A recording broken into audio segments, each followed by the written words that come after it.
Hey everyone, in this video we are going to look at how to create a cinematic Hollywood look in our footage. We're going to go from this to this. It's going to be a nice way to kind of combine a lot of the things we've learned so far. Let's jump in. So before we start color grading, we've actually been doing color grading up until now. Color grading, the term is used for just like getting consistency across multiple shots. So that's grading the footage, but often like on YouTube tutorials is you want the kind of special look for the color grading. So we're going to look at the Hollywood cinematic look in this video. It's very personal, okay? So there's no like Hollywood button. This is my interpretation of what I feel Hollywood is. And the first thing you should do before you do anything is correct your footage. So at least it's consistently the same and normal. Okay, so we're going to bring in a couple of shots that have already they've been normalized-ish. Okay, so they're in our color folder. They're called color grade 1, 2, and 3. Let's bring them in and create a new sequence. You can see I've got a new project going for this one. Let's rename the sequence so we don't get too lost. This could be Hollywood. Let's go call this cinematic. Say it's cinematic? Oh, that'll do. So these guys have a reasonable look on them already. Okay, so they've come from pixels. Thank you, Taryn. So they're consistently across it. So get everything, get your scopes out, get everything looking the same first before you apply your grade, or at least your stylized grade. So let's assume we've done that. And we don't want to, you can fix every individual clip like we've been doing up until now. But in terms of adding, a color grade style, we're going to do it to an adjustment layer. So we're going to make a new adjustment layer. There we go.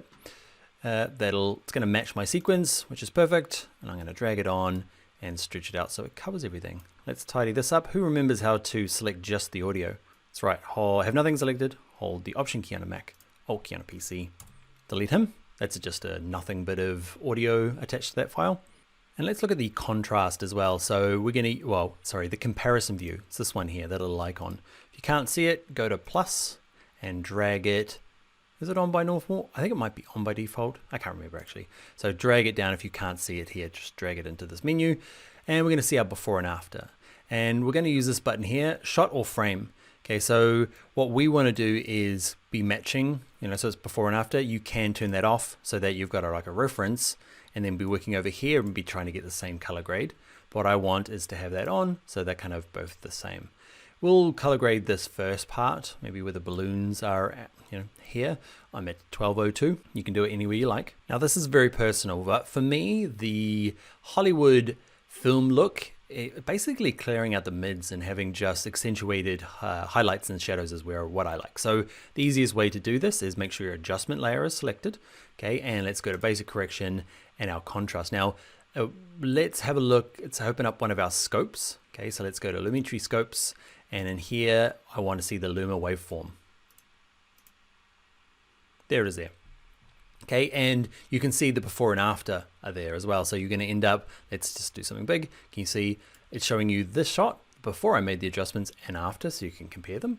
Okay, and what I feel like gives us the most, what we want in terms of that Hollywood feel is that contrast. Can you see I'm just clearing out the middles, as in all the midtones are getting squished up or down, not leaving much left behind. And I feel like that gives me a lot of what I want from this look. Can you see the before and after? I don't know. What do you think? All right, I'm back. My machine crashed. It gives me a really good excuse to show you, A, that it happens to all of us, and B, the comparison view is a bit weird. That's why I haven't done it much in this class, because it's, I don't know everybody's level in this, that's watching this video, so the comparison view can be a little strange, but this gives me an example to like go and show you. So if I turn my comparison view on now, and we match it, so we're kind of matching a frame shot comparison, okay? And you're like, oh, where's my before? Because that's showing me the after and before now, okay? You want to go before, okay? So what we want to do is with our adjustment layer off, this is how to kind of like reset it. This is what I do when I'm personally working. Turn it off, okay? Turn that on and off, so it shows me like the, the normal version, or the one with Lumetri off. Now turn this back on. There's a lot of that. All right, so where were we? So contrast is up. Let's look at tinting the lights and the darknesses. So we can do that. The easiest way is under the color wheels. Okay, we've got our midtones, shadows, and highlights, and I want to add some coloring, okay, to the highlights and shadows. Up until now, we've been trying to make the highlights perfectly white, okay, but now we're actually going to add a tint, and you can decide which way this goes. We're going to go for that kind of orange teal fashion look, okay, so we're going to go the highlights, I'm going to drag them down to this teal here. I'm going to go exaggerated so you can see what I mean, and this up to the oranges. And you can decide, that's kind of more like Stranger Things, old worldy one. Let's go the other way around. Okay, let's go the shadows more tealy, and let's go the highlights kind of up in this warmer space here. You may or may not like this. We're going to leave face detection. We don't need it on now because we don't have any faces. Okay, so we're going to leave it off. So where are we at? Even with the comparison view, I find turning it on and off is a little bit easier. Actually, let me show you with a different, we're going to use color correction A. Remember this one from earlier? Okay, I'm throwing it on the same timeline, and I will show you that orange and teal. So shadows are going to go right down into this kind of teal. Further that way, so we're in there, and let's turn off comparison view for the moment so we can get it nice and big so you can see, and the highlights are going to drag into the orange here. And let's also do some basic correction. Give me a sec.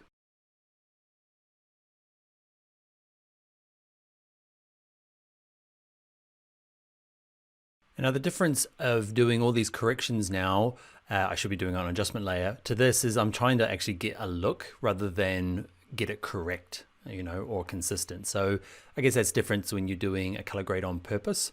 Okay, so let's look at our color grade now on this one. Can you see it's a lot different in here with that orange and teal? Yeah, cinematic-ish.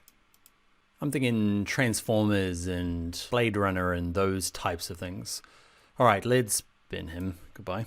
So what else? Let's look at a different one. Okay, and let's look at adding some grain. So we're going to go to our effects library, which is not down here at the moment. For some reason mine's up here.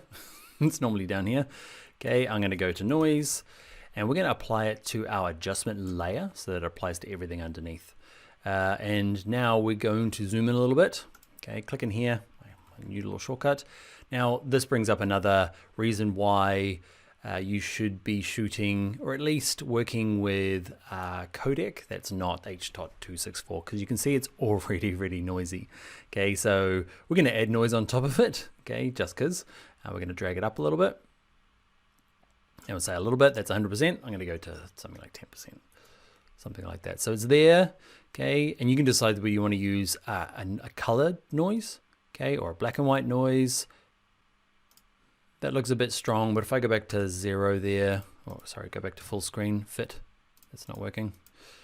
Okay, we've got a bit of, just a hint of that grain in there now, and it's across all of the clips underneath. Now we're faking a lot of this, like a lot of this color comes from the lenses being used, the lighting being used. Okay, we're kind of adding it in post to get that look.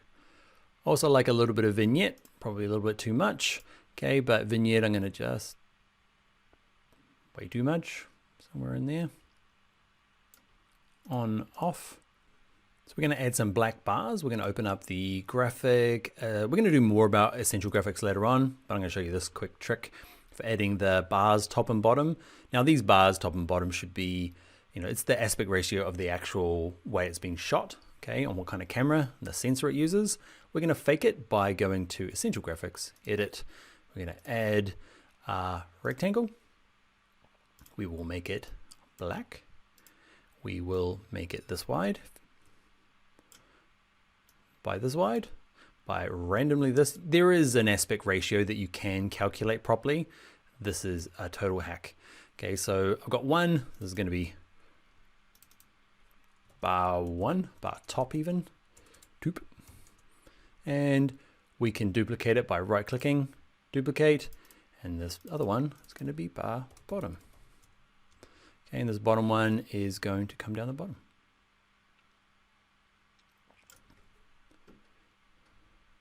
And we're going to do it for the entire clip. All right, so we've added some grain, we've added some bars, maybe a bit thick, because I'm going to need for this one here to maybe move the position under motion, position up a little bit. My computer's running really slowly at the moment. It's the noise, it's the grain. There we go. Now this one is already in slow motion. We're going to do slow motion properly a little bit later in the course. So that's kind of nice. Now let's see if we can play this back. There is no chance. Oh, it's playing okay. I take it back, it plays fine. I bet you yours, oh, there we go.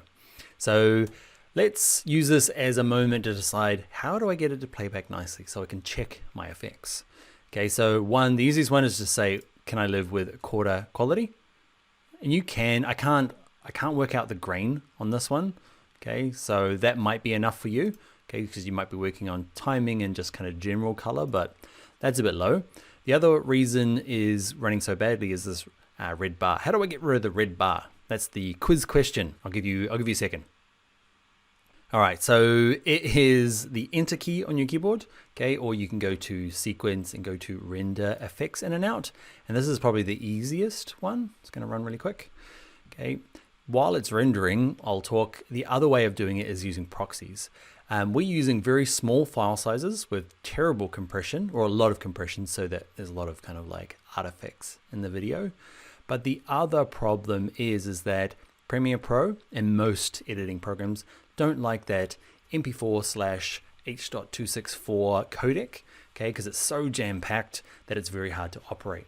So you might be using originals that are in a different, codec, like our ProRes or our GoPro Cineform. Or even if you do start life with H.264 MP4s, you might create proxies in a different codec to make things run faster. Again, I'm a bit bored. I'm going to cancel, but we know, look, it's actually done a chunk of it already. Playing back nicely. Way too much grain. It's okay. We can go and change it and have to re-render it, but that's all right. I've added, probably too exaggerated, the orange and teal. I've pushed the contrast up and down so that the midtones get kind of left out a little bit. We added a vignette, we added way too big a bars. And the last thing we're going to do is down here where it says adjustment layer. Did you know you can rename it? Going to rename it. Down here, we're going to go to rename. I'm going to call this one Hollywood. And the next one we'll do something similar, but we'll do kind of more of an independent indie film kind of look to it. One other little last nugget of information is if you are on a Mac, or actually a Mac or PC, and you are finding, we talked about making it go faster. Some of the other things that aren't as obvious is programs running in the background. So Dropbox, if it's syncing, man, it hates life. It takes up a lot of system resources. And the other one is Chrome. So Google Chrome, if you use that for your browser and you are trying to edit, you will find it chews up a lot of your memory. So turn it off if you can work that way. I use Chrome normally, but when I'm editing, I have to switch to Safari, which is fine. I don't like Safari as much as I like Chrome. So I only use Safari when I'm editing because it's so much lighter weight, okay? And Chrome is it's a beast. It sucks up all the system resources, and so does Premiere Pro, and it gets a bit slow. Anyway, let's get on to the next video.